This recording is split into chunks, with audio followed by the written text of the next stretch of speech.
बालार्कमण्डलाभासां चतुर्बाहुं त्रिलोचनं पाशांकुशवराभीति धारयन्तीं शिवां भजे। नमस्कार प्रिय दर्शकों, एक बार पुनः उपस्थित हूँ आपके ही अपने चैनल द एस्ट्रो वार्ता में एक नई वीडियो के अनुसार। आज का जो हमारा अंक है बहुत ही ज़्यादा विशिष्ट है। आज हम चर्चा करेंगे नवरात्रों के विषय पर। जैसे कि आप सभी लोग विदित हैं, नवरात्र क्यों मनाए जाते हैं। नवरात्र में माँ की पूजा की जाती है, माँ के 9 स्वरूपों की पूजा की जाती है। ये जो 9 स्वरूप हैं ये नवधा भक्ति को रिप्रेजेंट करती है। तो इन 9 स्वरूपों की पूजा नवरात्र में की जाती है। ये संपूर्ण चर्चा हम इस वीडियो के माध्यम से करते रहेंगे। इसका ज्योतिषीय परिणाम क्या है, नवरात्र से मतलब जो चैत्य नवरात्र होते हैं वहीं से ही हमारा वर्ष प्रारंभ हो जाता है, नव वर्ष प्रारंभ हो जाता है, नवत्सर प्रारंभ हो जाता है चांद्रमास के अनुसार। तो आइए प्रिय दर्शकों जानते हैं। देखिए, माँ के 9 स्वरूपों की पूजा करने से पहले, आराधना करने से पहले, वीडियो की चर्चा करने से पहले हम माँ के 9 स्वरूपों का वर्णन करते हैं। ओम ब्रह्मोवाच अस्ति गुह्यतमं विप्रो सर्वभूतोपकारकं देव्यास्तु कवचं पुण्यं तच्छृणुष्व महामुने। प्रथमं शैलपुत्री च द्वितीयं ब्रह्मचारिणी तृतीयं चंद्रघंटेति कूष्मांडेति चतुर्थकं पंचमं स्कंदमातेति षष्ठं कात्यायनीति च सप्तमं कालरात्रीति महागौरीति तथाष्टमं नवमं सिद्धिदात्री च नवदुर्गा प्रकीर्तिता उक्तान्येतानि नामानि ब्रह्मणेव महात्मना।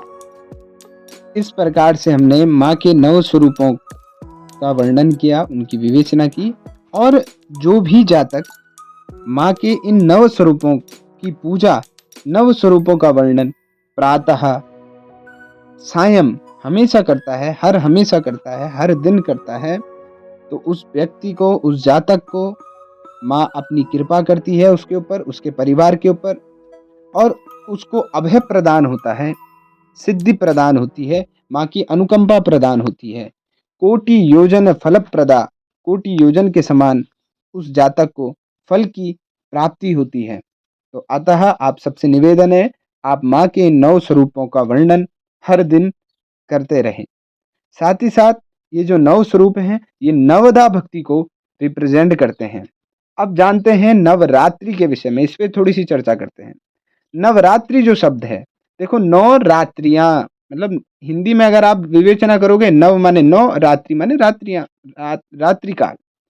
जो माताएं हैं, जिन माता की पूजा की जाती है नवरात्र में, जैसे प्रथमे शैलपुत्री, ब्रह्मचारिणी, ऐसी आदि आदि 9 माताओं की पूजा जो की जाती है, उनकी पूजा उसी विधि विधान से यदि हम रात्रि काल में करते हैं तो कोटि योजन फल प्रदा, कोटि योजन के समान आपको फल की प्राप्ति होती है। अतः सभी दर्शकों से निवेदन कि माँ की पूजा जिस प्रकार से आप प्रातः करते हैं उसी हर्षोल्लास से आप सायं भी, रात्रि भी अवश्य रूप में करें।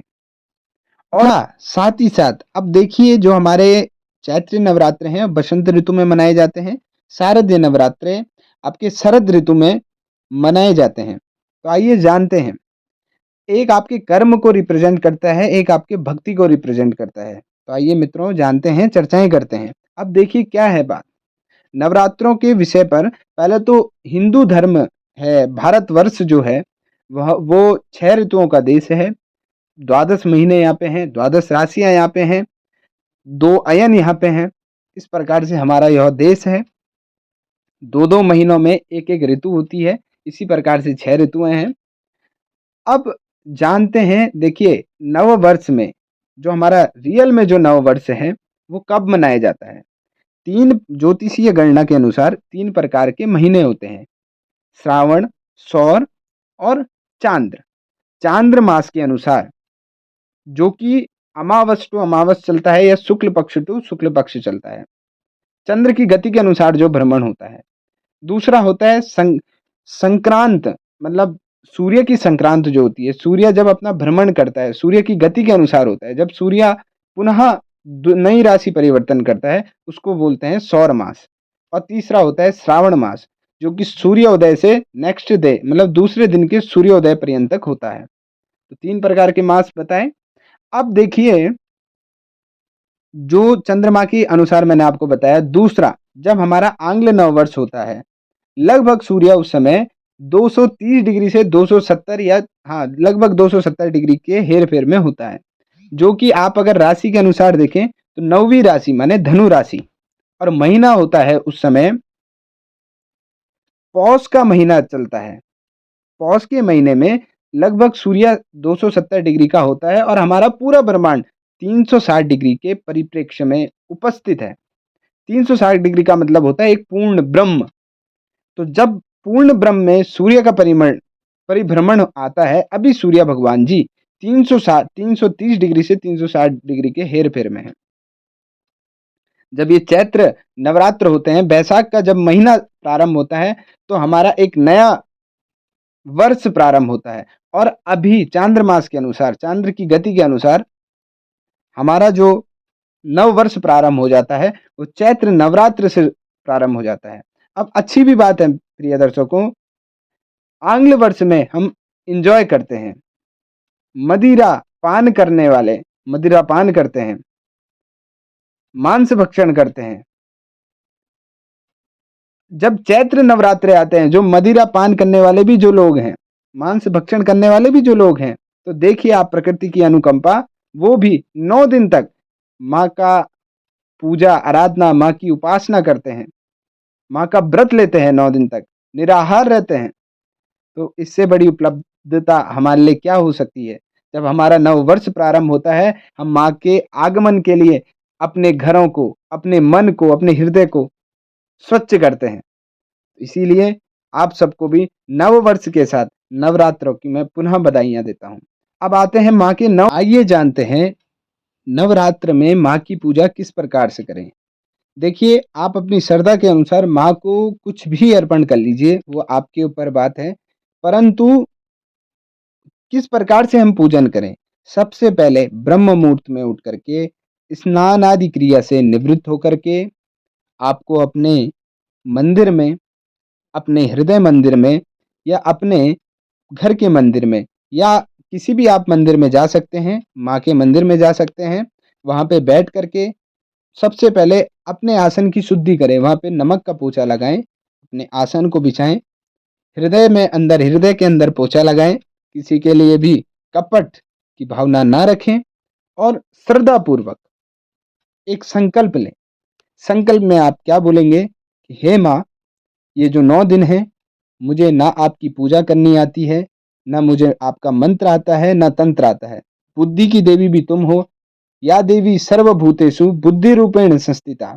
तो बुद्धि की देवी भी तुम हो, आप मेरे घटपिंड में बुद्धि बन करके आएँ और मेरे से कर्म करवाएँ। मैं अकर्ता हूँ, हे माँ, आप अपनी कृपा पूरे संसार में बनाए रखें। मैं इन 9 दिन तक ये कार्य करूँगा, ये भोजन नहीं खाऊँगा, किसी को अपशब्द नहीं बोलूँगा। जो विद्यार्थी लोग हैं, मैं इतने दिन में माँ ये अपनी पढ़ाई पूरी करूँगा और साथ-साथ में आपका नाम भी लेता रहूँगा। तो इस प्रकार की आप एक छोटा-सा संकल्प लें और ये जल माँ के चरणों में डाल दें। उसके बाद आप क्या करें, माँ के जो बीज मंत्र हैं, जो भी दिन का है, जब भी है, माँ का बीज मंत्र आप गूगल या नेट कहीं भी सर्च मारेंगे आपको मिल जाएगा। शैलपुत्री का, आप जो भी माता आपको पसंद है, सर्च मारिए, मिल जाएगा। बीज मंत्र आँख बंद करिए, माँ के बीज मंत्रों का जाप करें। बीज मंत्र कैसे जाप कर किया जाता है? आपको मन ही मन में उनका जाप करना है। देखिए, जैसे कि बीज होता है, बीज को आपने बोया, फिर निकाला, फिर बोया, वो वृक्ष के रूप में कभी फलीभूत नहीं होगा। इसीलिए बीज मंत्र को मन ही मन में आपको बोलना है और असंख्य रूप में बोलना है। खाते, पीते, उठते, बैठते, मन ही मन आपका बीज मंत्र माँ का चलते रहना चाहिए, कम से कम इन 9 दिनों में। उसके बाद बीज मंत्र के बाद आप क्या करेंगे, कीलक, अर्गला, कवच और साथ-साथ में माँ के नव स्वरूप का पाठ। अगर आपको कुछ भी नहीं आता, तो केवल माँ के बीज मंत्रों का जाप करें और माँ से बस प्रार्थना करें जो भी आप अपनी तरफ से माँ को बोलना चाहते हैं वो बोलिए।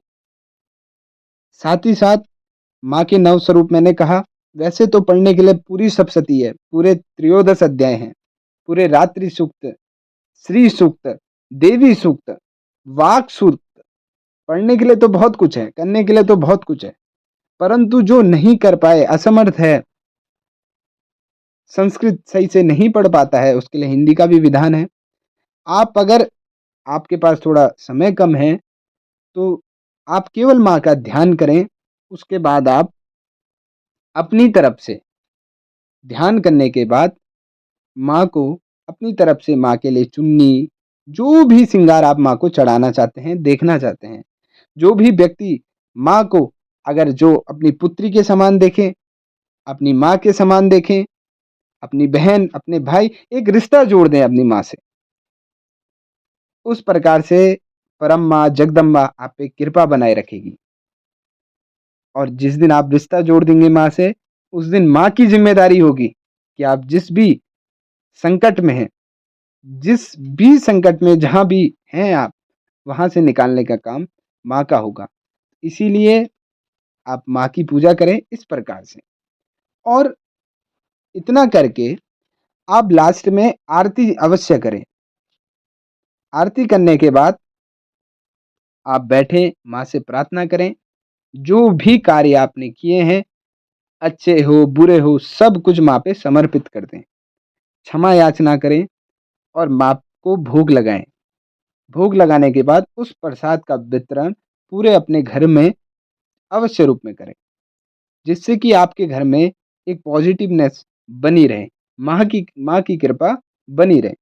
इस प्रकार से एक छोटा-सा विधान है माँ की पूजा करने का।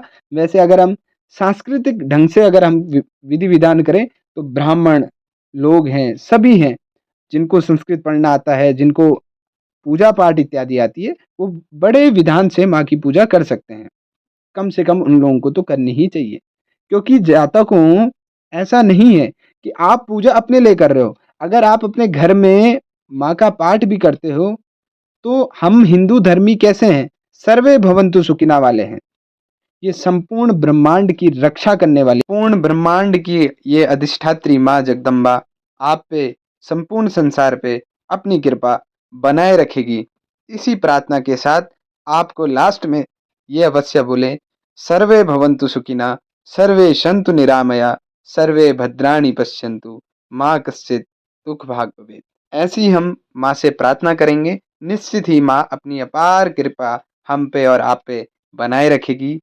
प्रिय दर्शकों, एक बार पुनः आप सबको नव वर्ष की, नवरात्र की, माँ के पूजन की हार्दिकमय शुभकामनाएँ। आप हमेशा खुश रहें, मस्त रहें। आज के अंक में बस इतना ही। मिलते हैं नई वीडियो में, तब तक के लिए जय माता दी।